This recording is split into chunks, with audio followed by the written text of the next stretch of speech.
লক কৰাৰ পিছত কোনোবাই চুই দিলে এলাৰ্মটো বাজিব 160 কিলোমিটাৰ যাব মেইনটেনেন্স একদম লো কষ্টৰ মেইনটেনেন্স মিটাৰটো মানে পেট্ৰল স্কুটিয়ে পাত্তাই নাপায় মানে সিঙ্গল প্ৰবলেম আহিলেও ডাইৰেক্ট ৰিপ্লেসমেন্ট কি লাগিব ফাইনান্স কৰিবলৈ কৰিব হলে আধাৰ কাৰ্ড হে গাইজ কি খবৰ and welcome back to my YouTube channel মই আজি গৈ আছো হিৰো ইলেক্ট্ৰনিক্সৰ এটা ডিলাৰলৈ আৰু ইয়াতে আছে মোৰ বাইক হেলমেটত GoPro লগাই আনিছো তেন্তে সিধা মটো ব্লগিঙত লগ পাম হেলমেট পিন্ধি ললো এতিয়া বাইকখন ষ্টাৰ্ট দিব লাগে আৰু যাব লাগে আৰু এনেকৈ হেলমেটত কেমেৰা লগা আহি পাই গলোহি হিৰো ইলেক্ট্ৰনিক্সৰ ডিলাৰ আহি পাই গলোহি নগাঁও হিৰো ইলেক্ট্ৰনিক্সৰ ডিলাৰটো আৰু ইয়াতে একদম ষ্টক ফুল আছে আৰু এইফালে আছে আমাৰ আফজল দা বাকি ভাল হয় এতিয়া ভাল এতিয়া আমাক আফজল দা কি মডেলৰ স্কুটি আছে চব অলপ বুজাই দিব আৰু আফজল দা মানে এতিয়া আপোনালোকৰ ডিলাৰত মানে কেইটা মডেল এভেইলেবল আছে নে আপোনাৰ 5টা 6টা মান মডেল আছে কিন্তু গোটেইকেইটা মডেল ইয়াত এভেইলেবল নাই 2টামান মডেল আউট অফ ষ্টক আছে লাইসেন্স নোহোৱাকে চলোৱাখন আছে নে নাই লাইসেন্স নোহোৱাখন 2টা মডেলে আপোনাৰ আউট অফ ষ্টক আছে আজিকালি কম স্পীডৰ গাড়ী মানুহে ল'বও নিবিচাৰে সেইটো হয় সেইটো কাৰণে মানে আমি ষ্টকত কম ৰাখো কিছুদিন আগতে মানে শেষ হৈছে এতিয়া মানে যোনকেইখন আছে চব হাই স্পীডৰ যোনকেইখন আছে সব হাই স্পীডৰ আৰু ইয়াৰ মানে আপোনাৰ মেইনটেনেন্স কেনেকুৱা মেইনটেনেন্স একদম লো কষ্টৰ মেইনটেনেন্স পেট্ৰলতকেতো 1/3 মেইনটেনেন্স ইয়াৰ কষ্টিং কৰে আৰু এটা কথা মানে ইলেক্ট্ৰিক স্কুটিবিলাক এবাৰ চাৰ্জ দিলে এইকেইখন কিমান মান ৰেঞ্জ চলি যায় এইটো 160 কিলোমিটাৰ যাব 160 বেটাৰী হয় এইখন ডাবল বেটাৰী এইখন 160 কিলোমিটাৰ এইখন মডেল আপোনাৰ এইটো 100 এইটো 160 আৰু এইটোত আৰু এটা মডেল আছে যোনটো সিঙ্গল বেটাৰী আহে সেইটো 80 কিলোমিটাৰ দেখাত একে ইয়াত যেনেকে আপোনাৰ ডাবল বেটাৰী আহি যায় তাত মানে অকল তলৰ বেটাৰীটো থাকিব ওপৰৰ বেটাৰীটো নাথাকে মানে সিঙ্গল বেটাৰীৰ কাৰণে ৰেঞ্জটো অকণ কম সেইখনৰ বাকি প্ৰাইচো কম আৰু যদি অলপ বেছি দূৰলৈ যোৱা লাগে তেনেহ'লে আপুনি এইখন ল'ব পাৰে ধুনীয়াকে আৰু এইখনৰ প্ৰাইচটো কিমান আহে এইখনৰ প্ৰাইচটো 1,07,000 অন ৰোড এখন মানে এবাৰ চাৰ্জ দিওঁতে কিমান মান টাইম লাগে 4 ঘণ্টা লাগে 4 ঘণ্টা চাৰ্জতে মানে বেটাৰী মানে বিল কিমান মান যায় মানে বিল সব যোনে ইউজ কৰি আছে সিহঁতে মোক কৈছে যে 2টা বেটাৰী ইউজ কৰে কন্টিনিউ তো সিহঁতৰ বিল পাৰ মান্থ 200 মান এটা আহে মানে আগতকে ডিফাৰেন্স এতিয়া 200 মান পাই আছে মানে 160 কিলোমিটাৰ যাবলৈ বেছি কিমান আৰু 10 টকা মানত 160 মান গুচি যাব পাৰিব 1 লিটাৰ তেলৰ দাম প্ৰায় 100 টকা মান হৈ গ'ল আৰু পেট্ৰলতকৈ মাইলেজো ধুনীয়া চাবিটো আদন কৰিলে মিটাৰটো চাওক মিটাৰটো মানে পেট্ৰল স্কুটিয়ে পাত্তাই নাপায় মিটাৰটো বহুত ধুনীয়া থাকে ইলেক্ট্ৰিক স্কুটি আৰু লুক চাওক আপোনালোকে হোৱাইট কালাৰত আছে একদম পুৰা প্ৰিমিয়াম লাগি আছে আৰু পেট্ৰলতকৈ অকণ চকাটো অকণ ডাঙৰ লাগে আৰু এইটো এটা মডেল 160 কালাৰ অপশ্যন 3টা আছে এইটো ব্লু আছে এইটো গ্ৰে টাইপৰ আছে আৰু এইটো অলপ মানে প্ৰিমিয়াম লাগি আছে এইটো হোৱাইট আৰু এইটো আছে ব্লেক কালাৰ এইটো ৰেঞ্জ আছিলে 100 কিলোমিটাৰ এইখনৰ প্ৰাইচটো কিমান আহে এইখনৰ প্ৰাইচটো 1,06,000 1,06,000 এবাৰ 100 কিলোমিটাৰ যাবলৈ কিমান 10-20 টকাতে মানে হৈ যাব আৰু পেট্ৰল স্কুটিতকৈ মানে চাবলৈ গ'লে মেইনটেনেন্সৰ ক্ষেত্ৰত বহুত কম আৰু বিলৰ কথাটো ক'বই নালাগে বহুতেই বেছি কম মাইলেজ যদি চাই 1 লিটাৰ পেট্ৰলৰ দাম আপোনালোকে 100 টকা দি কিনিব লাগিব আৰু ইয়াত এবাৰ চাৰ্জ দিওঁতে মানে 10 টকা 20 টকা মান যাব তাতকৈ বেছি নাযায় সিমানখিনি টকাতে মানে 100 কিলোমিটাৰ ঘূৰি আহিব পাৰিব এইটো আপোনাৰ 2টা বেটাৰী তো আপোনাৰ এটা বেটাৰী যেতিয়া শেষ হৈ যাব মিটাৰত গমে পাব তেতিয়া আপুনি ইয়াতে সুইচ অভাৰটো কৰি ল'ব পাৰিব একো খুলিব দৰকাৰ নাই খালি সুইচটো টিপি দিলে হৈ গ'ল তেতিয়া বেলেগ এটা বেটাৰী অটোমেটিক অন হৈ যাব 2টা বেটাৰীৰ লগত 2টা চাৰ্জাৰ পাব যাতে একেলগে 2টা বেটাৰী ফুল চাৰ্জ হৈ যায় আৰু এইবিলাকৰ মানে ৱাৰেণ্টি কিমান দিনৰ থাকে চাৰ্জাৰ বেটাৰী মটৰ আৰু কণ্ট্ৰলাৰ 3 বছৰ ৱাৰেণ্টি থাকে 3 বছৰলৈকে মানে সিঙ্গল প্ৰবলেম আহিলেও ডাইৰেক্ট ৰিপ্লেসমেন্ট এইবিলাকৰ চাৰ্ভিচিঙো তেনেকুৱা একো নহয় চাগে চাৰ্ভিচিঙৰ মই যে ক'লো আপোনাৰ মেইনটেনেন্স কষ্ট বহুত কম মবিল চবিল আদি গাড়ী তেনেকুৱা ক্ষেত্ৰতো 1/3 মানে একদম মানে একোৱে মেইনটেনেন্স এবাৰ ল'লে মানে বিন্দাছ থাকিব পাৰে খালি চাৰ্জ দিলে চলালে সেইটোৱে আৰু এইটো মডেলত আপোনাৰ ৰিভাৰ্ছ গিয়াৰ আছে R2 টিপি ধৰিলে স্ক্ৰীনত R এটা আহি যাব এইটো R আহি গ'ল চাওক এতিয়া পকাই দিলে আপোনাৰ লাহে পিছফালে যাব মানে যোনবিলাক অলপ বয়সস্থ লোক থাকে মানে অলপ পিছলৈ নিবলৈ স্কুটি বাইক এইবিলাক দিগদাৰ পায় সেইবিলাকত একে ইজি খেল চুইচটো টিপিলে ডাইৰেক্ট ৰিভাৰ্ছ হৈ গ'ল এডাল দিব অট'মেটিক পিছফালে গুচি যাব আৰু পিছলৈ বহুত স্পীড নাযায় সেইটো টেনশ্যন ল'ব নালাগে মানে এটা লিমিটলৈকে থাকে সেইটো LED হেডলাইট আহিব ইয়াত আৰু ইণ্ডিকেটৰটো হেলজিন আছে লাইটৰ পোহৰো দিনতে এনেকুৱা পোহৰ দি আছে ক্ৰুজ মোডো আছে যোনটো স্পীডত নি পেলাই আপুনি ফিক্স কৰিব বিচাৰে ক্ৰুজ মোড আছে সেইটো মানে এনেকুৱা স্কুটি তাত নাথাকে বুলিয়ে ক'ব পাৰি এইটো মানে অলপ প্ৰিমিয়াম ফিচাৰ্ছ বুলি আহি যায় 58 আছে নহয় 58তে গৈ থাকিব আপোনালোকে যেতিয়ালৈকে এইটো অফ নকৰে ব্ৰেক মাৰিলে আগত যদি ঘপককে কিবা এটা পৰে তেতিয়া আপোনালোকে মানে সেফটি ফিচাৰ্ছ এইটো ডাইৰেক্ট ৰখি যায় মানে হাতে অলপ ৰেষ্ট পায় ক্ৰুজ মোডটো অন কৰি দিলে আৰু নিচিনা যোনটো ৰিমোট কৈছে আপুনি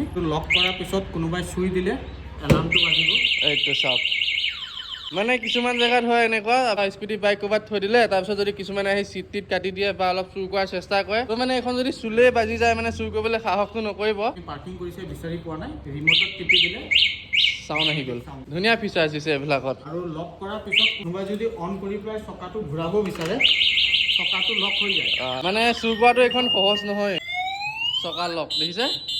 এবাৰ ঘূৰিছে এইখিনিৰ পৰা আকৌ এইখিনিৰ পৰা নাযায় চাওক এইটো মোবাইল চাৰ্জিং পৰ্ট আজিকালি বাইকবিলাকত আহে এইটো চিষ্টেম মানে ক'ৰবাত গ'লে মোবাইল চোবাইল চাৰ্জ ঘপকৈ কমি যাব পাৰে ইয়াৰ পৰা আপোনালোকে ডাইৰেক্ট মোবাইলটো চাৰ্জ দিব পাৰিব এইখিনি ষ্ট'ৰেজ আছে কিবা কিবি থ'ব পাৰে আৰু স্কুটি জানেই চিলিণ্ডাৰ আনিবলৈ এইখিনি জেগা ভাল হয় আৰু এইখনৰ যিহেতু অকণমান প্ৰাইচটো অকণ সেইখনতকৈ কম হয় বাকী চব চেমে পাব খালি ক্ৰুজ মুডটো নাই মানে হাত চাত এইবিলাক চলাব কৰিব তেনেকৈ নোৱাৰিব ফোনত ষ্ট'ৰেজ বক্স এটা পাই যাব মানে সৰু চাইডৰ হেলমেট এটা থাকি যাব আৰু কিবা বজাৰ কৰিলে মানে বজাৰৰ বস্তু চস্তু ইয়াত থ'ব পাৰিব গ্ৰাউণ্ড ক্লিয়াৰেঞ্চ চাব পাৰে বহুত ধুনীয়া আছে ক'তো পাথৰ চাথৰ লাগি কৰি নাযায় আৰু এই ডিলাৰটো মানে কেইদিনমান আগত বেলেগ এটা জেগাত আছিলে দাদাজনে এতিয়া কৈ দিব এতিয়া কোনখিনি মানে এড্ৰেছটো কওকচোন এড্ৰেছটো হৈ গ'ল আপোনাৰ নেক্সা ডিলাৰ যোনটো আছে খুটিকুটীয়া নেক্সা ডিলাৰ লগৰ বিল্ডিংটো ফ্ৰণ্টত আছে এছ কে বাজাজ সেইটো এছ কে বাজাজ দেখিয়ে থাকিব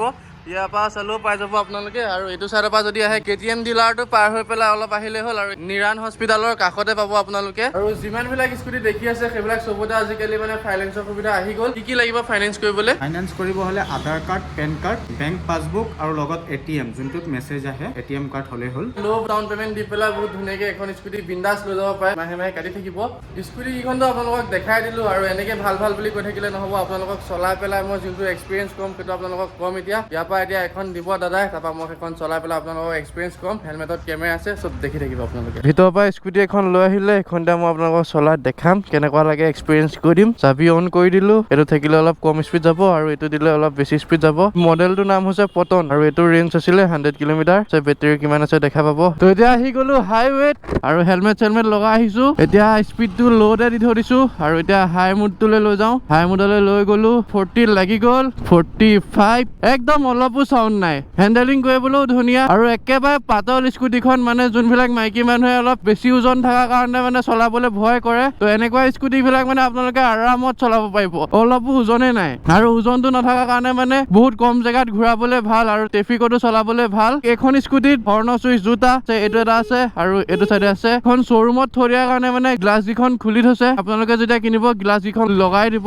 আৰু ছাছপেনশ্যন ছেটআপো বহুত ধুনীয়া এনেকৈ ৰাস্তাত সৰু সৰু গাঁত আছে এইবিলাক গাঁত চাতবিলাক গমেই নাপায় এতিয়া মই চলাই আছো হাই স্পীডৰ এখন আৰু যোনকেইখন ল' স্পীড আছিলে সেইকেইখন চলাবলৈ মানে লাইচেন্সো নালাগে এইটো চাওক এটা তেল ডিপু আছে কিন্তু তেল ডিপুত সোমোৱা মোৰ কোনো প্ৰয়োজনেই নাই কাৰণ মই চলাই আছো হিৰো ইলেক্ট্ৰনিক্সৰ ইলেক্ট্ৰিক স্কুটি আপোনালোকে যদি পেট্ৰল স্কুটিও ল'ম ভাবি আছে ন তেনেহ'লে এই স্কুটিখন আপোনালোকে আহি পেলাই চাব পাৰে মেইনটেনেন্সত অলপো খৰচে নাই তেল চলৰ টেনচন নাই কাৰেণ্টৰ বিলত ইমান টেনচন নাই এবাৰ চাৰ্জ দিলে 10-20 টকা কিবা এটা যাব আৰু সেই 10-20 টকাতে আপোনালোকে এইখন লৈ গ'লে 100 কিলোমিটাৰ চলাব পাৰিব আৰু সিখন ল'লে 160 কিলোমিটাৰ আহি পাই গ'লোহি শ্বৰুমটো ডিটেইলছটো মই আপোনালোকক দিম বাৰু ধুনীয়াকৈ ফোন নাম্বাৰটো আপোনালোকে ফোন চোন কৰিব পাৰিব একদম সঁচা কথা ক'বলৈ গ'লে চলাই ভাল লাগিলে মানে হাই স্পীড কেইখন চলাই খুবেই ভাল লাগে কিন্তু ল' স্পীডখন আমাৰ নিচিনা মানুহৰ কাৰণে মানে অলপ পাৱাৰটো কম লাগে কিন্তু হাই স্পীডখনৰ একো টেনচনে নাই আৰু এইটো চাওক চাবি দুটা চাবি পাব স্কুটি কেইখন চলালো আৰু আপোনালোককো ক'লো কেনেকুৱা লাগিলে কণ্টেক্ট ডিটেইলছ এই ফোন নম্বৰটোত আপোনালোকে ফোন কৰিলে পাই যাব আৰু ওপৰত এটা নম্বৰ আছে তো সেই ফোন নম্বৰটো মই ডেছক্ৰিপশ্যনত দি দিম